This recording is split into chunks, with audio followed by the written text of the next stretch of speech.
우리가 삶에서 많은 문제를 만나죠. 삶에서 많은 문제를 만나요. 세상은 이야기로 이루어져 있고요. 우리가 세상을 살아가면서 많은 경우 그 이야기 속에서 우리 삶의 문제를 해결하려 하죠. 지금도 사실은 그래요. 지금도 우리는 스토리 속에서, 이야기 속에서 우리 삶의 문제를 해결하려 합니다. 눈 뜨면서부터 세상에 대한 인식을 가지면서부터 이런 방향으로 세상을 이해했고 세상의 문제를 해결해 왔어요. 당연히 해결되지 않았죠. 당연히 해결되지 않았습니다. 앞으로도 아마 이런 방향으로서의 문제 해결은 안 될 거예요. 불교는 내 삶의 모든 문제를 해결할 수 있다고 말합니다. 붓다는 우리 삶의 모든 고통을 해결할 수 있다고 말하고 완전히 자유로운 자가 될 수 있다고 말합니다. 우리 수행은 감히 어떻게 이렇게 말할 수 있을까요? 우린 감히 어떻게 내 삶의 모든 문제를 해결할 수 있다는 말을 할 수 있을까요? 우리는 우리 존재의 본질을 이해함을 통해서 문제를 해결하거든요. 삶의 스토리 속에서 문제의 답을 찾으려 안 그래요. 우리는 우리 존재의 본질을 이해함을 통해서 문제를 해결해요. 우리 존재의 본질, 그건 내가 매 순간순간 그런 상태로 살고 있는 그 본질이에요. 내 삶의 스토리가 어떻게 펼쳐지든 내 삶의 내용이 얼마나 다양하든 실제의 내 삶은 언제나 똑같아요. 불교는 그렇게 주장하죠. 언제나 똑같다고. 그 똑같다는 그 내용이 뭐죠? 안다는 거죠. 여러분 삶을 보십시오. 여러분 어떻게 살아요? 알면서 삽니다. 우리의 큰 착각이죠. 어떤 고체적인 내가 그냥 표현한 거예요. 고정된 실체, 고체적으로라고 말하겠습니다. 고체적으로 나를 인식해요. 근데 몸부터 이렇게 고정된 것처럼 느끼죠. 마음도 정해진 것처럼 느껴요. 근데 과연 그런가요? 다 내 암속에 존재하고 있죠. 내 몸, 아니까 몸에 있는 거예요. 물론 우리가 갖고 있는 사회적 상식과는 다르죠. 근데 한번 자기를 곰곰이 한번 살펴보세요. 여러분 몸이 있나요? 아니까 몸이 있습니다. 알지 못하면 몸이 있을까요? 이건 아인슈타인이 물었다 그러죠. 양자 물리학자들에게 이렇게 물었다 그러죠. 내가 달을 안 보면 달이 없느냐고. 정말 우리 몸이 뭘까요? 내가 모르면 몸이 있을까요? 우리는 나 자신을 고정된 실체가 있는 것처럼 이해해요. 근데 과연 그럴까요? 내 몸 또한 알의 결과물이죠. 아니까 내 몸이 있지 않나요? 보니까 내 몸이 보이지 않나요? 느끼니까 내 몸이 느껴지지 않나요? 불교는 나의 현재, 내 삶을 알물 기준으로 해석합니다. 뭐든지 다 알아요. 뭐든지 다 알아지는 거죠. 매 순간순간 우리는 이렇게 알므로써 현재를 살아가고 있어요. 그렇게 우리가 알을 확인하면서 알에 대해서 바른 마음을 갖고 알을 이해하면서 이 수행을 하고 있습니다. 이렇게 알을 알아가다 보면 알게 모르게 이해가 생겨나요. 물론 그 이해 방향이 교학적으로 이미 어느 정도까지 정해져 있어요. 그 이해 방향은 뭐 법으로서 이해, 대상으로서 이해, 알아진 것으로 이해, 자연의 이치로서 이해, 무상으로서 이해, 무아로서 이해, 고로서 이해, 이렇게 이해 방향이 부처님 가르침 속에서 어느 정도 정해져 있어요. 우리도 물론 그 방향을 기본 방향을 삼고 해나갑니다. 어느 정도까지는 부처의 가르침이 발라라는 전제 하에서 하고 있어요. 우리가 보통 반항하는 방향은 자연이치라는 방향, 대상이라는 방향이요. 내 현재 일어나는 암들을 자연이치야, 대상이야 라고 발연결을 일으키면서 알아가요. 여러분 지금 그렇게 하고 있죠. 다 그것 자기 현재를 알아가는 거예요. 내 알을 확인해 가는 거예요. 알의 존재로서의 나를 확인해 가는 거죠. 그러면서 조금씩 지금 알고 있는 느낌, 알고 있는 소리, 알고 있는 봄, 이런 것에 대한 이해가 마음에 생깁니다. 알아진 게 뭐라는 것, 현재가 뭐라는 것, 있다는 게 뭐다는 것, 안다는 게 뭐다는 것.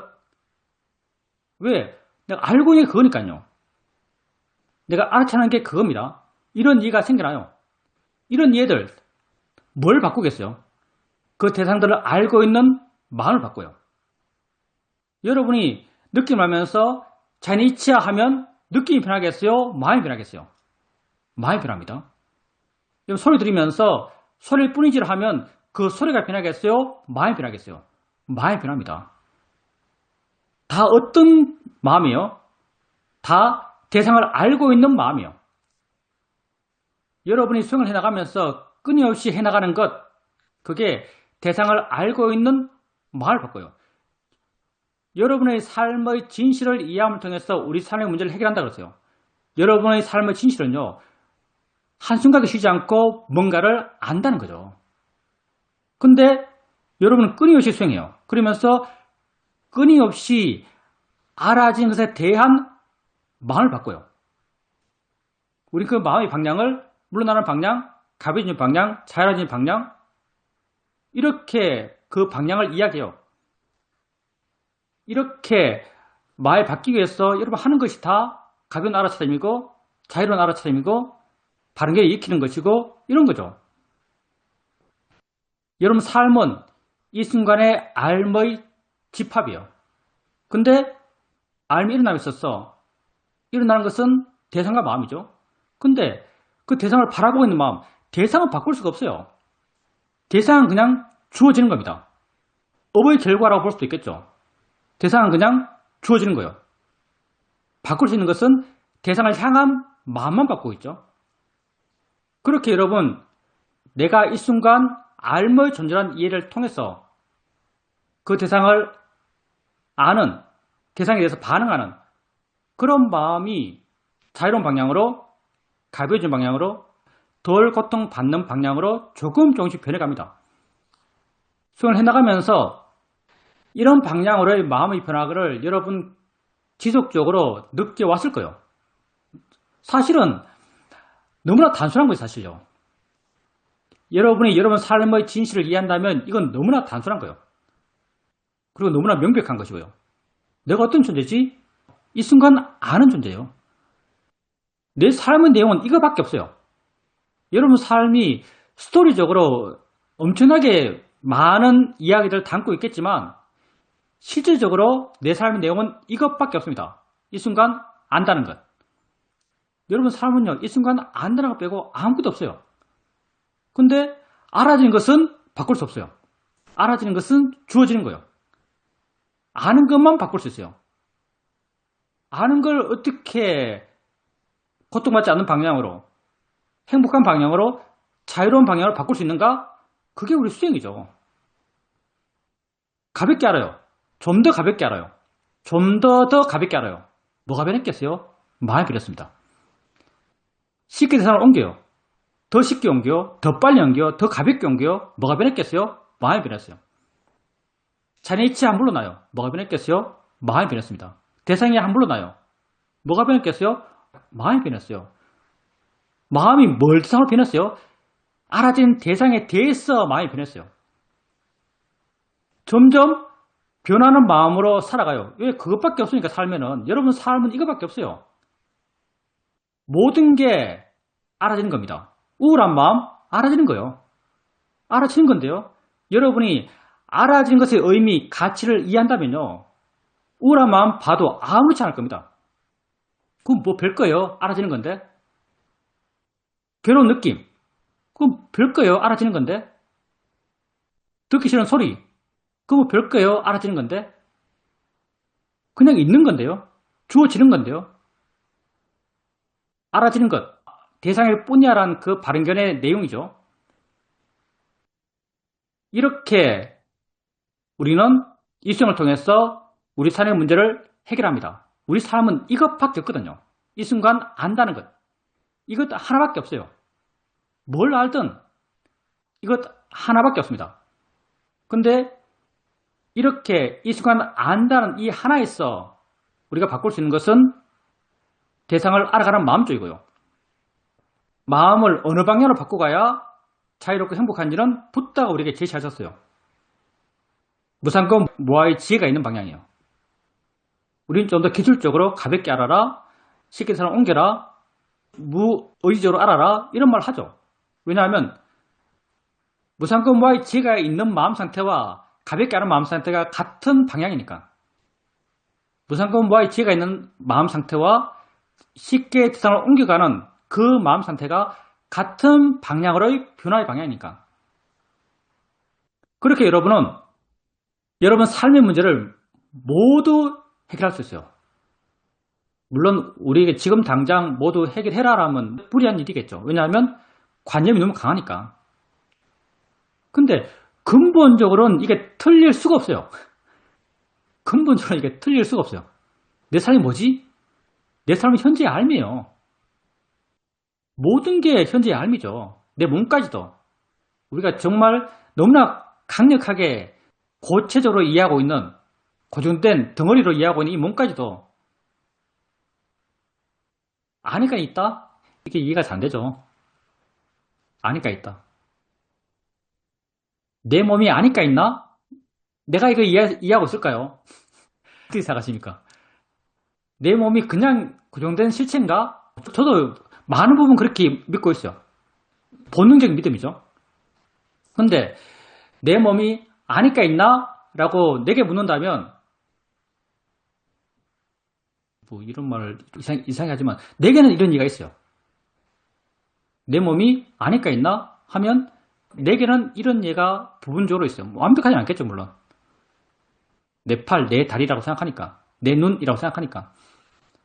근데 내 몸이 아니까 있나? 라고 한다면 내 마음 일정 부분에서는 그걸 수용해요. 어찌되었든 여러분은 알무 존재예요. 이 순간 알무 존재예요. 우리가 과거와 미래를 갖고 와서 지금 괴롭지만 뭐가 되었든 다 알아지는 거예요. 삶에 굉장히 많은 내용들이 있죠. 화도 있고 욕심도 있고 두려움도 있고 공부도 있고 뭐 미래에 할 일도 있고 과거에 했던 일도 있고 엄청나게 많아요. 그렇지만 그 내용이 뭐든 다 알아지는 거예요. 모든 걸 알아지는 것 그 하나의 카테고리에 넣는 거예요. 왜냐하면 알아지는 것은 가치 있거든요. 알아지는 것은 좋을 게 아니거든요. 알아지는 것은 화날 게 아니에요. 그냥 알아지고 싶뿐이에요. 이 구조 속에서 여러분은 자유로울 수 있습니다. 여러분의 자유의 열쇠, 여러분 자유 열쇠는 오직 현재 있어요. 왜? 그게 우리 진짜니까. 우리는 오직 현재 살죠. 여러분의 자유로움의 열쇠, 오직 현재 있습니다. 여러분의 행복의 열쇠, 오직 현재 있어요. 문제도 오직 현재 있죠. 괴로움도 오직 현재 있어요. 그 현재, 그걸 다른 말로 삶이죠. 삶 속에서 여러분 삶의 문제를 해결하려 해나가십시오. 그게 수행으로 우리 삶의 문제를 해결하는 것과 같은 말이죠. 질문입니다. 스님께서 여러 번 말씀하셨지만 제가 느낌을 볼 때 괴로운 느낌이야, 간지러운 느낌이야, 부드러운 느낌이야, 아픈 느낌이야 이렇게 느낌 앞에 어떠한 이란 걸 붙여서 느낌을 봐왔다는 걸 알았습니다. 그러면서 느낌은 그냥 느낌이지 라고 알고 느낌을 단지 느낌으로 보려고 합니다. 그 앞에 어떤 이름이 붙든 단지 느낌으로 보려고 합니다. 이렇게 느낌으로 보려고 하니까 그걸 단지 느낌으로 이해할 수 있었습니다. 이렇게 느낌을 단지 느낌으로 어떤 이름, 어떤 묘사로 표현되는 느낌이든 단지 느낌으로 알아가다 보니까 조금씩 실제에 가까워지는 것 같습니다. 실제에 있는 건 단지 느낌이지 라고 이해하게 됩니다. 이렇게 실제에 가까워지다 보니까 그 실제란 것이 곧 작용과 성질이란 걸 알게 되고 느끼는 성질과 느껴지는 성질, 아는 것과 알아지는 성질 이렇게 성질로서 조금씩 이해되게 되고 이런 모든 관념적 이름들, 어떠한 것, 이런 모든 관념적 정의들, 이름들, 이런 걸 다 떼고 나면 정말 결국 있는 것은 있다는 것, 이것 하나가 있는 것 같습니다. 있다는 것, 이것 하나가 있게 되는데 그럼 도대체 이건 뭐지? 있다는 건 뭐지? 뭔가 공중에 부유한 듯한 느낌, 이런 느낌이 듭니다. 그래서 요즘은 수행하면서 있다는 게 뭘까? 있다는 게 정말 뭐지? 이런 마음으로 수행을 하고 있습니다. 우선 느낌. 우리가 물론 세상에서 느낌을 알 때는 다 이름을 붙여요. 뭐 괴로운 느낌, 딱딱한 느낌, 부드러운 느낌, 이름 붙이는 거죠. 이름이 붙어요. 관념이잖아요. 관념은 언제나 가치를 갖습니다. 각자 다 달라요. 관념에 대해서 붙이는 가치는 다 다른데 부드러운 느낌 하면 부드러운 거기에 이미 그 관념에 우리의 가치가 붙어 있어요. 차가운 하면 이미 가치가 붙어 있어요. 각자 우리 마음에 수많은 업덩어리가 있는 거죠. 그게 업이에요. 관념에 대해서 갖고 있는 마음의 태도, 마음이 오토매틱으로 작용하는 작용의 방향성, 이게 우리의 업이죠. 업이 작용하는 거예요. 그래서 부드러운 느낌이라 하면 이미 그 관념에 대해서 우리 가치가 보여야 되고, 가치가 있으면 마음은 저절로 작용합니다. 부드러운이라고 이름 붙인 이상 아마도 욕심이 반응하겠죠. 그래서 관념에 대해서 우리 마음은 반응할 수밖에 없어요. 욕심이든 무엇이든 반응하면 다 고통이죠, 사실은요. 근본적으로 생기면 고통이에요. 불교에서는 상카라 고통이라고 그러죠. 생기면 고통이에요. 번뇌의 고통은 다하죠. 번뇌는 그 자체로 이 부정적이에요. 근본적으로는 생기면 고통이죠. 그래서 관념적으로 느낌을 정의한 이상 그 느낌에 대해서 자유로울 수가 없어요. 근데 수행자님께서 느낌을 단지 느낌으로 보려고 노력했고, 느낌을 단지 느낌으로 이해해요. 그리고 느낌일 뿐이구나 라고 아시고, 이게 실제구나라고 아세요. 근데 그때 뭘 통해서 내가 이해했다고 확인할 수 있는가? 뭘 통해서 우리가 지혜를 확인하는가 하면요, 마음의 느낌으로 지혜를 확인합니다. 그러니까 수행자님이 만약에 몸에 불편한 느낌이 있을 때 느낌일 뿐이지 라고 했어요. 그리고 느낌이야 라고 이해했어요. 이건 느낌이지 라고 이해했어요. 불편한 어떤 그런 관념이 약해진 느낌이지 라고 이해했어요. 느낌이지 라고 이해하면요, 마음이 변합니다. 이 변화의 방향을 나는 부드러운 방향, 물러나는 방향, 가벼워지는 방향 이렇게 말해요. 마음이 변해요. 그 변화를 느껴요. 이게 나는 수행하면서, 수행은 내가 한 것밖에 내가 모르기 때문에 내 방향은 말 못하는데, 나는 이럴 때 언제나 변하는 마음을 더 주목해서 봤어요. 자연의 이치하라고 하면 마음이 변해요. 변하는 마음을 주목해서 봤고요. 그러면서 자연스럽게 지혜의 있음이 확인됐어요. 언제나 그랬던 것 같아요. 수행 과정에서 언제나 그랬던 것 같아요. 느낌이야, 느낌일 뿐이지라고 하면 마음이 변해요. 변화하는 마음에 언제나 주목했고요. 어떤 결과적으로 덜 괴로워졌다, 이런 것보다 관념이 약해졌다, 괴로움이 줄었다, 상태가 좋아졌다, 고요해졌다, 이런 것보다 나는 언제나 마음이 변했다, 마음이 가벼워졌다, 마음이 물러났다, 자유로움이 느껴진다, 이렇게 마음의 변화가 자연스럽게 내게 주목의 대상이 됐어요.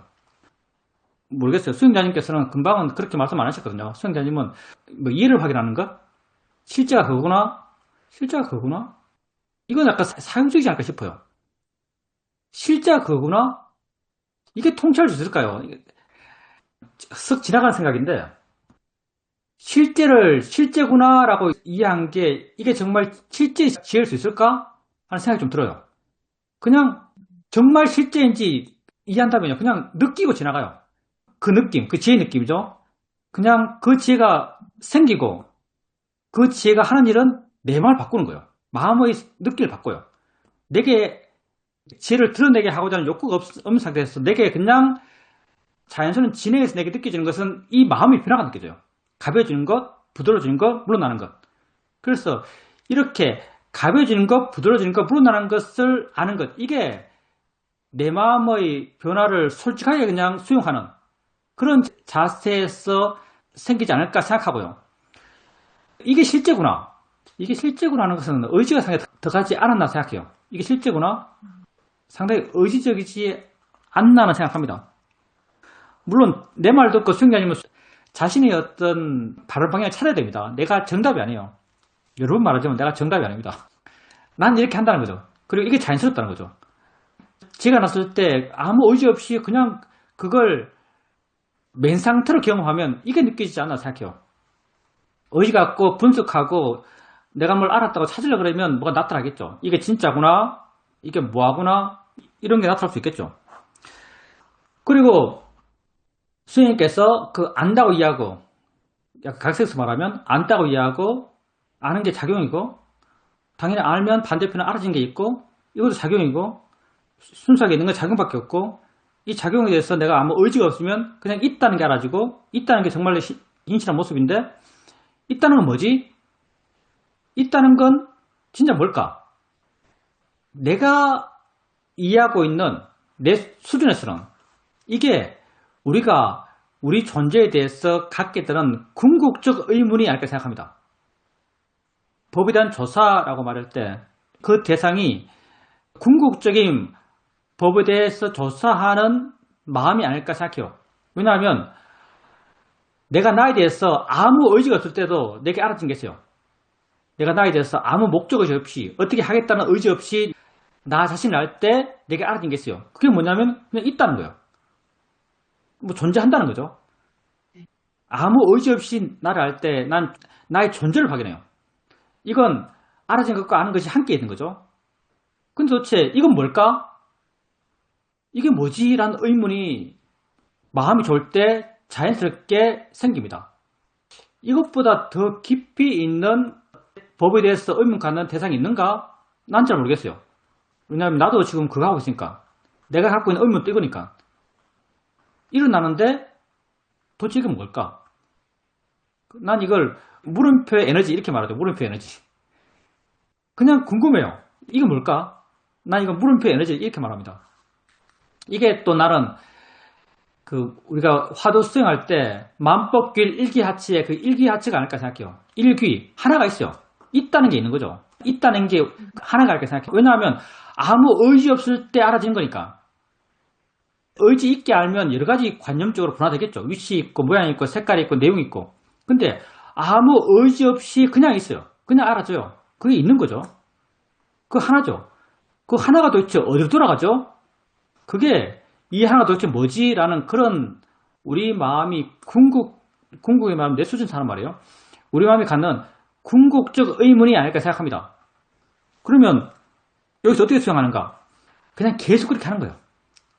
계속 굳이 의지적으로 이게 뭐지 할 필요 없고요. 그냥 바른 의문이라면 내가 궁금한 게 아니고요. 마음이 궁금해요. 알아진 게 있어요.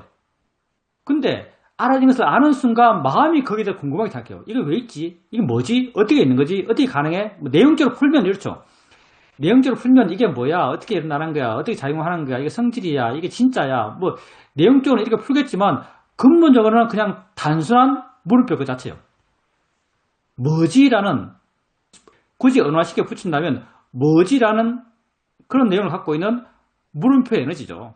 그냥 이러한 물음표 에너지를 허용하면서 지속적으로 알아진 것에 마음을 두고 있는 거죠. 그냥 그렇게 사는 거예요. 왜냐하면 그 있는 것은요. 없을 때가 없는 그런 있는 것이요. 내가 아침에 눈 뜨면서부터 저녁에 잠들 때까지 그게 없을 때가 없어요. 내가 보든 듣든 말하든 생각하든 앉아있든 누워있든 TV 보든 스마트폰 보든 사실은 없을 때가 없는 거예요. 있다는 것은. 내가 있다는 것을 법답게 안다면 있는 게 뭐지라는 의문도 따라서 일어나요. 법에 대해 조사하는 마음이 따라서 일어나는 거죠.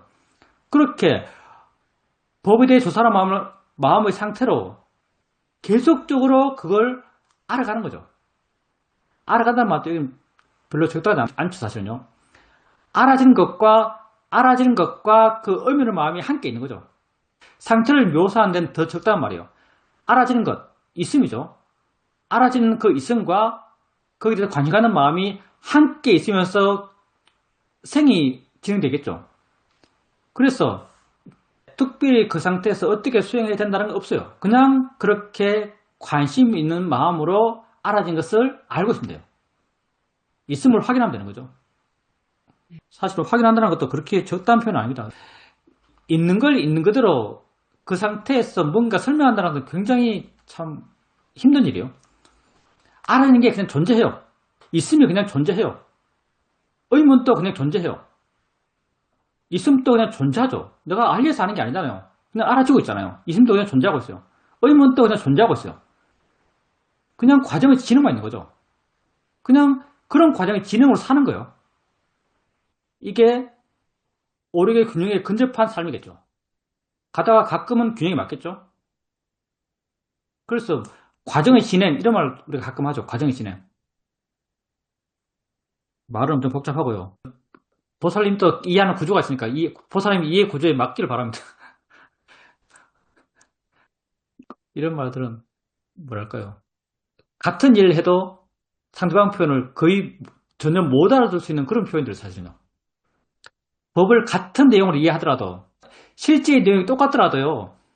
상대의 말을 전혀 못 알아들을 수도 있는 내용들이요. 왜냐하면 표현은 각자거든요. 표현은 정말 자기 멋대로 합니다.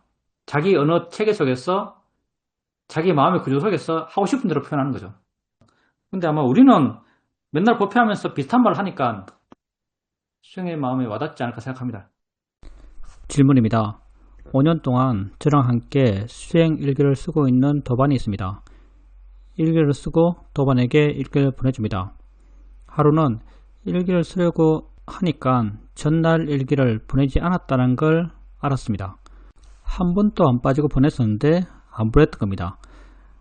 그러면서 일기에 대해서 다시 한번 생각하게 됐고 이렇게 함께 길을 갈 수 있다는 도반이 있다는 게 엄청 감사했고 이 길을 가고 있다는 것, 그런 도반이 있다는 것, 이것 또한 나의 바람이니까 이런 조건을 갖고 있는 나에 대해서도 감사한 마음이 생겼습니다. 수영을 하고 일상의 수영을 하면서 요즘은 계속 마음이 뭔데 이러지? 마음이 도대체 뭐야? 이런 의무를 갖고 내게 일어나는 것을 알아가고 있습니다. 번뇌가 일어나는 것은 또 어떻게 할 수 없습니다. 내가 할 수 없는 것은 할 수 없는 것이고 할 수 있는 것을 해 나가면 된다라고 생각합니다. 그래서 단지 현재를 알고 바르게 알고 바른 견을 일으키고 그렇게 알아가려고 합니다. 예, 맞습니다. 할 수 있는 건 하고요. 할 수 없는 건 못하는 거죠.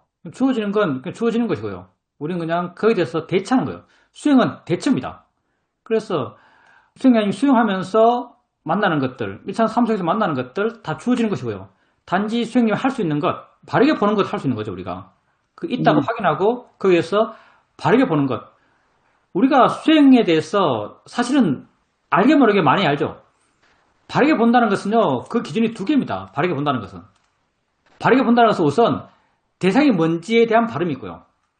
그리고 우리 마음의 방향에 대한 발음이 있어요. 대상이 뭔지에 대한 발음과 우리 마음의 방향에서의 발음이 있어요. 대상이 뭔지에 대한 발음은요, 법이에요, 법. 실제하는 것. 그러니까 모든 느낌을 단지 느낌으로 우리가 이렇게 표현하죠. 어떤 이런 뭐 손의 느낌인지 바람의 느낌인지 차가운 느낌인지 뜨거운 느낌인지 결국 다 느낌이요. 모든 느낌을 단지 느낌으로, 모든 보이는 걸 단지 보이는 거로, 모든 생각을 단지 생각으로, 모든 맛을 단지 맛으로, 모든 소리를 단지 소리로 이렇게 알아갈 때 대상의 발음이 섰다라고 말할 수 있습니다. 왜? 그게 진짜니까. 그게 법이니까. 마음의 발음은 우리 입장에서는 자연의 이치란 발음견해, 대상이란 발음견해, 이런 발음견이 있을 때 마음의 발음이 있다라고 말할 수 있어요. 그래서 삶의 경험들, 알아지는 것들 이런 건 주어지는 것이고요. 그 알아지는 것에서 대상의 발음을 찾고, 이것도 어느 정도까지 오토매틱 되었죠. 우리가 이미 대상의 발음을 알고 그리고 마음을 바르게 해나가려고 하는 것, 이게 우리의 수행이고요. 만약 바르다면 그걸 이어지게 해나가는 것, 점점 내 노력 없이도 그게 되어나가는 것. 소리 들으면 본능적인 마음은 소리의 내용에 치우칠지 모르겠어요. 근데 내가 크게 가치 두지 않은 소리는 글쎄요, 그냥 소리에 머물지 않나요? 그냥 소리 그 자체, 소리 있다는 그 자체, 그냥 소리에 조금씩 머물러져 갈 겁니다. 그걸 대상으로 하는 마음도 마찬가지죠. 내가 수행에 익숙하지 않을 때는 마음이 일어나면 대상이야, 자이니치야, 알아지는 거지, 소리일 뿐이야. 이렇게 하면서 내 마음을 바르게 하려고 노력했지만 마음이잖아요. 마음은 조건되면 생기거든요.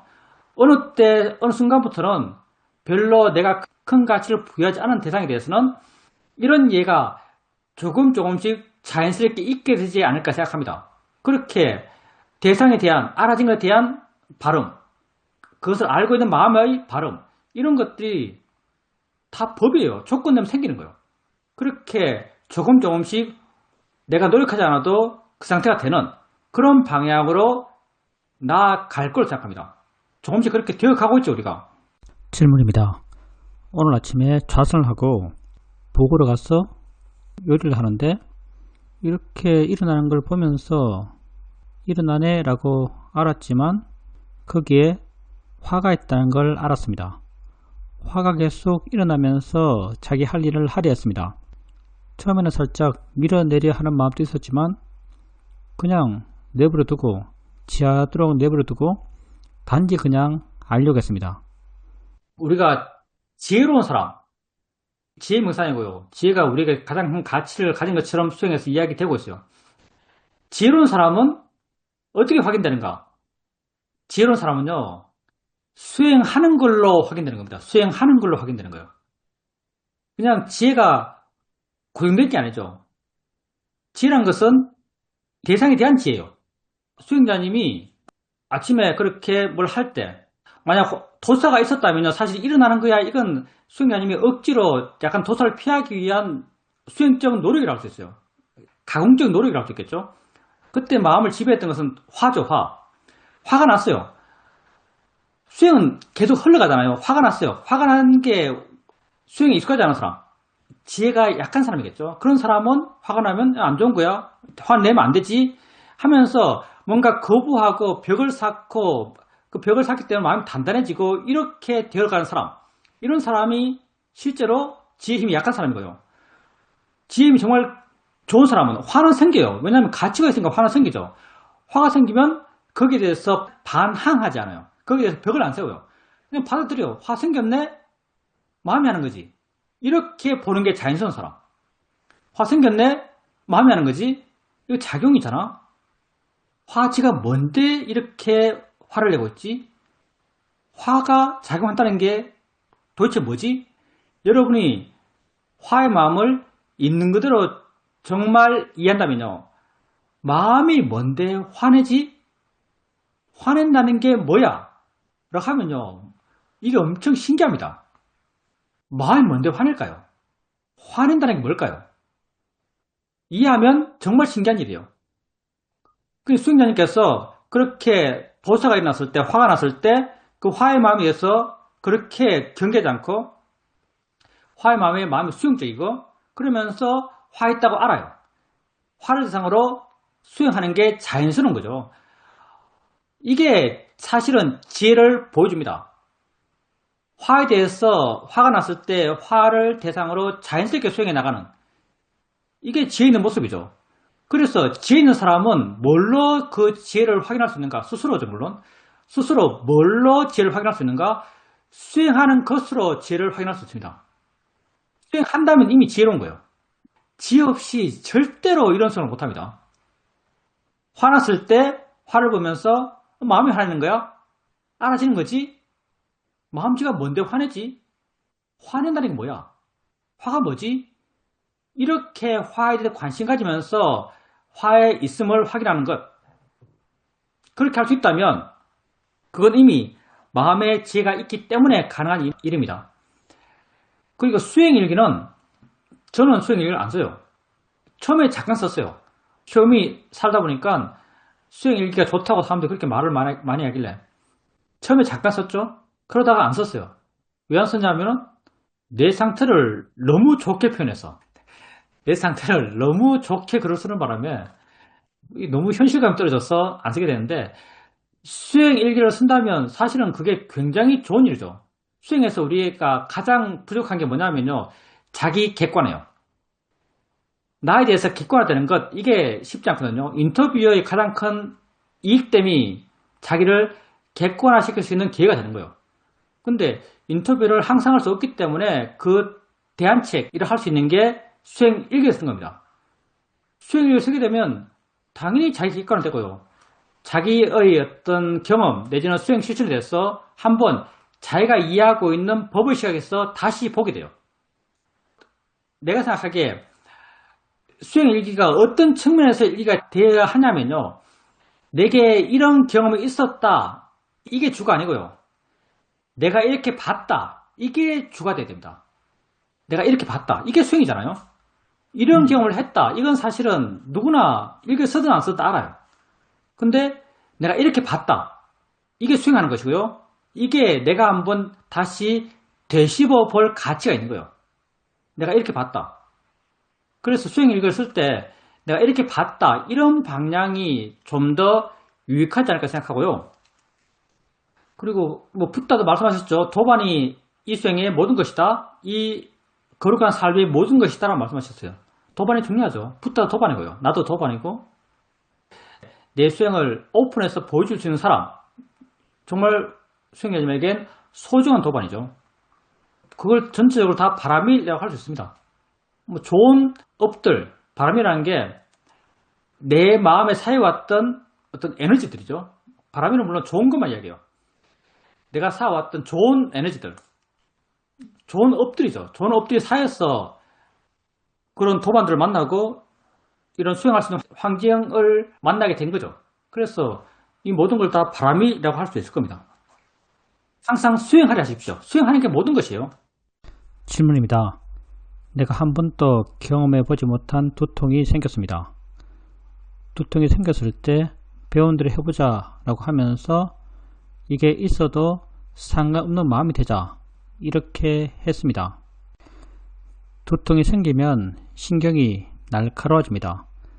신경이 날카로워지지만 있어도 상관없는 마음이 되자 라고 마음을 갖지만 그게 잘 안됩니다.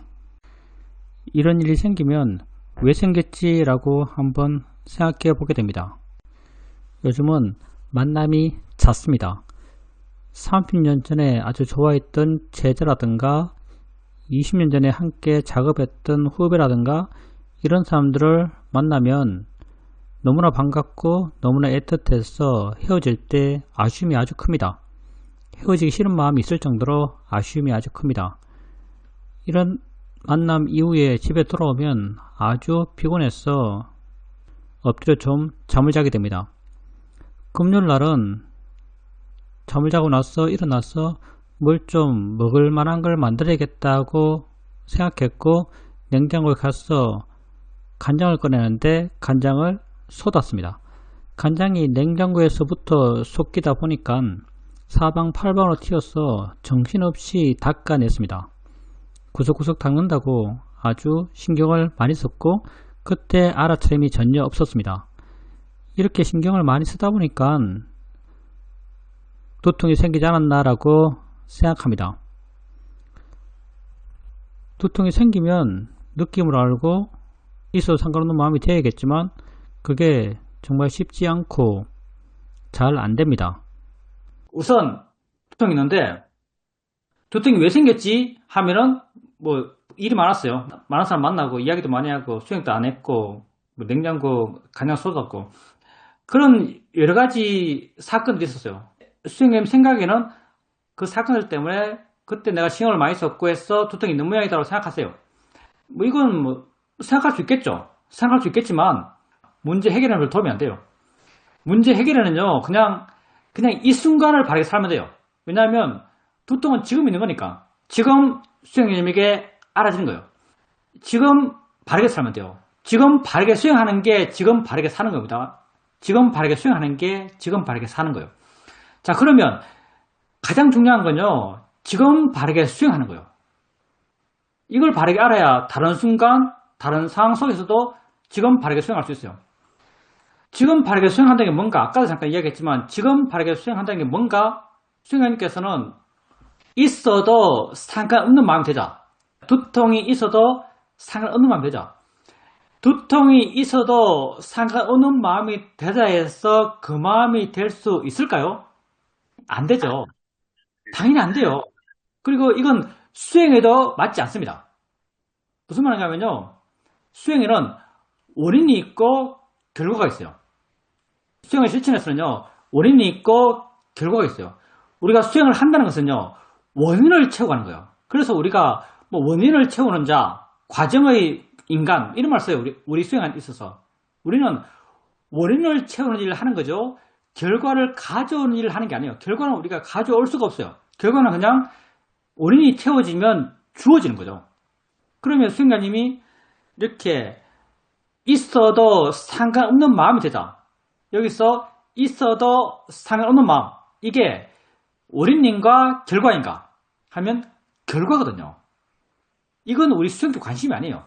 물론 내가 법에서 워낙 말을 많이 하니까 결과 얘기도 많이 드러내니까 수행자님이 이 말을 많이 듣고 이때 있어도 상관없는 마음이 되자라고 이렇게 마음을 가졌는지 모르겠는데요. 이게 수행 실천과는 별 상관이 없어요. 수행 실천을 바르게 했을 때 이렇게 주어지는 거예요. 그러면 수행 실천은 뭔가? 수행 실천은 원인을 찾는 것이고요. 어떻게 원인을 찾는가? 내가 경험하고 있는 삶의 경험을 바르게 이해하려는 원인을 찾는 거예요. 그러니까 두통을 느끼고 있어요. 그럼 두통을 느끼고 있을 때 바른 원인을 찾는 게 뭔가? 이거 느낌이잖아 라고 본다면 이게 바른 원인이에요. 이게 느낌이잖아 라고 바르게 보려고 그래요.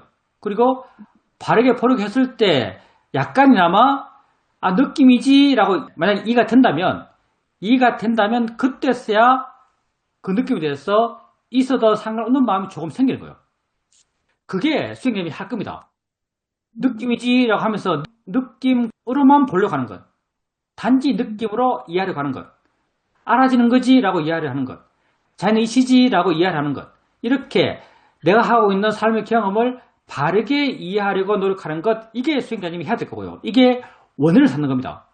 그리고 이 원인이 제대로 사해진다는 것은 어떤 이해가 생기면 마음이 변하고 그 변하는 마음을 설명할 때 이 마음은 있어도 상관없는 마음이야 라고 설명할 수 있어요.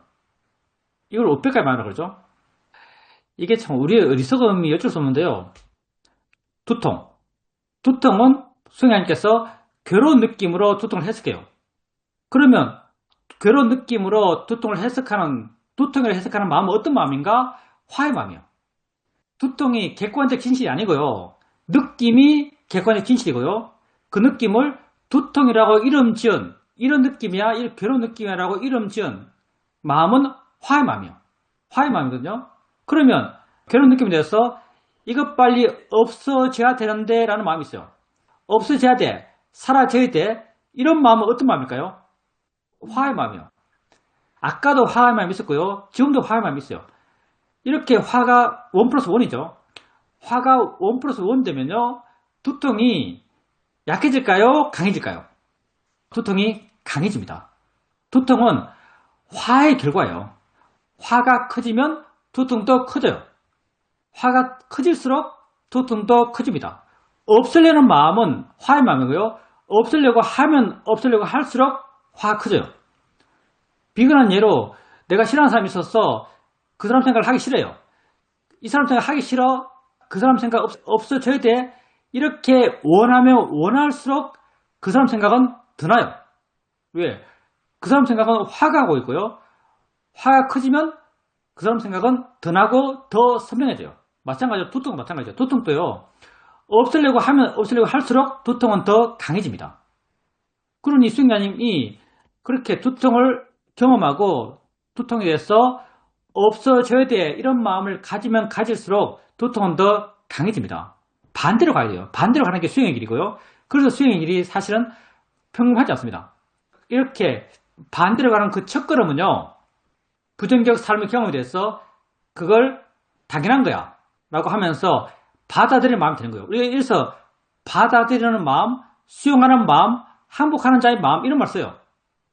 두통 있네? 자연스러운 거지. 있으려면 있어. 지가 어떻게 하겠어. 이런 마음이 되는 거죠. 이런 마음이 되어야만 마음이 좀 여유가 있고요. 마음이 좀 여유가 있어야 좀 고요하고요. 좀 고요해야 느끼는 뿐이지 라는 이런 마음이 통해요. 없애고 싶어 하는 그런 마음 상태에서는요, 느낌일 뿐이지, 알아지는 거야. 이게 전혀 효과가 없습니다. 느낌에 대해서 어느 정도 수용하는 마음이 되었을 때, 그 도통에 대해서 어느 정도 수용하는 마음이 되었을 때 마음의 여유가 있고요. 마음의 여유가 있어야 느낄 뿐이야. 이런 말을 할 수도 있고, 이런 말이 영향을 줘요. 자연의 이치야, 대상이야, 알아지는 거지. 이런 말들이 작용할 수 있는 어떤 공간이 생겨나요. 그래서 삶의 경험에 있어서 부정적인 삶의 경험을 싫어하면 싫어할수록 그건 더 부정적인 특성이 강해집니다. 부정적인 삶의 경험에 대해서 마음에 여유가 있으면 여유가 있을수록 그 여유는요, 항복하자, 될 대로 되라, 될 대로 되라라는 이런 마음을 갖는 거예요. 될 대로 되라, 될 대로 되라, 이런 마음을 가지면요, 마음에 여유가 생겨나요. 마음에 여유가 생기면 느낌일 뿐이지, 알아지는 거야, 대상이야. 이렇게 바른 마음을 가지려는 노력을 할 수 있고요. 그리고 마음에 어떤 바른 방향의 이해가 생길 수 있어요. 바른 방향의 이해가 생기면 마음이 좀 덜 길어요. 더 자유로워지고요. 그래서 삶의 부정적인 경험에 대해서 수용하는 마음이 되세요. 수용하는 마음이 들려가세요. 생각을 통해서 제한적으로 됩니다. 될 대로 돼. 설마 죽겠어? 우리 사도 가르친 거예요. 설마 죽겠어? 이렇게 하면요, 마음이 좀 풍요해집니다. 마음이 좀 가벼워져요. 이렇게 가벼워진 마음으로 바르게 보려고 하는 거죠. 느낌일 뿐이지, 이게 느낌이잖아 라고 바르게 보려고 하세요. 결과를 가져오려는 마음을 좀 버리세요. 결과를 가져오려 해도 안 가져와집니다. 마음이 좋아져야지 라고 아무리 원해도 마음이 안 좋아져요. 자유로워져야지 라고 아무리 원해도 자유로워지지 않아요. 단지 우리가 할 수 있는 건요, 알아진 것을 바르게 이해하는 것, 이것만 할 수 있습니다. 알아진 것을 바르게 이해하려는 노력만 할 수 있어요. 그래서 결과를 상정해서 결과가 내게 생기기를 원하지 마십시오. 그런 원함은 그 결과가 절대 안 생겨요. 질문입니다. 제가 요즘 수행을 그렇게 열심히 하지 못합니다. 그런 점에 있어서는 스스로 반성하고 있습니다. 가족 간에 몇 가지 일이 연거푸 생기면서 마음이 아주 안 좋습니다. 내가 생각하기에 내가 우울감에 깊이 빠져 있는 것 같이 느껴집니다. 우울감이 있을 때 있다고도 알고 상황도 알고, 그렇지만 거기에서 헤어나지 못하고 있습니다. 우울감이 계속 느껴지긴 하지만 또 세상 일은 세상 일대로 살아가고 있습니다. 할 걸 하고 놀러도 가고, 그래도 우울감이 계속 내 마음에 있어서 이걸 알고는 있지만 어떻게 벗어나야 할지 잘 모르겠고 벗어나지질 않습니다. 반성하는 것, 반성은 우리 다 합니다. 저도 반성 많이 해요. 항상 반성하죠. 법당에 가면 부처님께 절하면서 항상 하는 게 반성이에요. 반성. 우리가 중생이니까요. 바르다고 알지만 바르대로 못 사는 게 중생이죠. 그래서 반성할 일은 항상 있는 것 같아요. 그리고 가족 간의 문제는 심각하죠. 왜냐하면 가치가 아주 뚜렷하고 강하기 때문에 가족 간의 문제를 생각해요. 만약 우울하다면 다 화해 문제일 텐데, 가치가 강하기 때문에 그걸 대상으로 수행하는 건 정말 힘듭니다. 이해관계도 강하죠. 그래서 그걸 대상으로 수행하는 건 정말 힘들어요. 그래서 근본적으로 수행으로 극복해야겠지만 환경을 바꿔주는 것도 정말 많이 도움이 됩니다. 어떤 환경인가? 내 마음을 너무 괴롭게 하는 대상을 안 보는 것, 이것도 사실 좋아요. 이것도 지혜로운 거고요. 대상과의 접점을 줄이는 것, 이것도 지혜로운 거예요. 그 상황에 나를 안 처하게 하는 것, 그 상황에 나를 안 밀어넣는 것, 이것도 좋아요. 이렇게 우선은 환경적으로 좀 정리가 돼야 되고요. 그리고 그걸 또 내가 피할 수 없다면 수행으로 해결하겠죠. 상대가 보인다면 보이실 뿐이야 라고 아시고요. 상대의 말이 들린다면 소리 지르고 아시고요. 마음에 어떤 생각이 난다면 생각이라고 아시고요. 화가 난다면 화라고 아셔야죠. 그래서 삶의 접근과 어떤 수행을 통한 해결을 함께 병행하셔야 돼요. 우울함도 마찬가지고요. 우울함, 마음이 안 좋죠. 우울함도 번뇌요. 혼자 있는 게 그렇게 바람직하지 않습니다. 그러니까 나 혼자 고요하게 내 방 안에 있다. 그러면 우울한 마음만 지 혼자 풀고 가고 있어요. 우울한 마음은 우울한 내용을 갖고 와요. 세상을 다 우울하게 해석하죠. 그러면서 그 우울한 마음을 지 스스로 막 강화시켜 나가요. 그래서 우울한 마음이 있을 때 가급적 활동적으로 살기 바랍니다. 삶의 조건을 그렇게 활동성 있게 살기 바라요. 여행도 많이 가고요. 박물관 가고요. 고궁 걷고요. 단풍 구경 가고요. 수다 떨 사람이 있으면 같이 만나 수다 떨고요.